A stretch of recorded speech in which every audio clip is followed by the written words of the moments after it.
Welcome back everyone.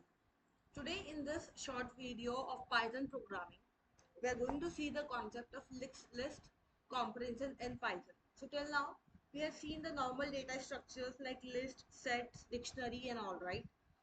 And lambda functions usage. So today we are going to see here how we can just move forward with the list comprehension topic. Let's see the quick theory here.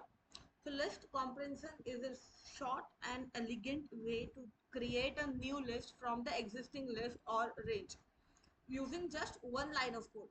So as you know that lambda function and so many of the things we are having which would be solved out within the single line, right? Though we have the concept of recursion as well. So this is a kind of same concept.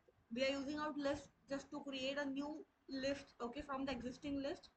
Or I could say if we are having the range, so from that given range also we can just create out the new list, right?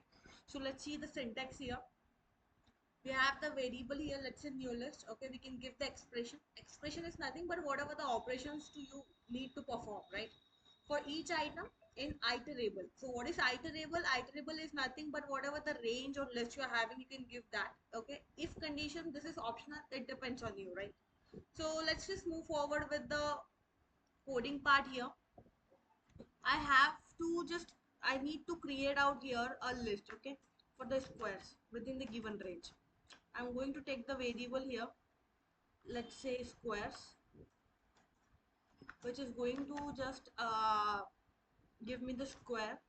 I'm taking out my x here so that I can use out this x with lambda function, which is going to give me the square. So I'm writing out 2 here. I'm going to use out here for loop. So for x in range, I'm specifying here, let's say I want the squares up to 5. So for that, I need to give one extra range. That means the range I'm going to specify is out from 1 to 6. Okay. Simply, I need to do nothing. I can just print out my square. And you can see here that list comprehension will work here and we'll get our square list.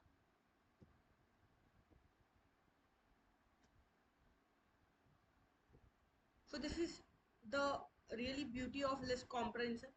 We did nothing. We have just given a single line logic, which is the just get the x square. And what is the x square? X square is nothing but the range you have defined out. So through every iteration, the range will work like 1 2 3 4 5. We just got the logic of x square. That means the item or numbers square. So this is how you can just get the square of a number with list comprehension. Okay, I hope this is a useful information for you guys. Thank you so much.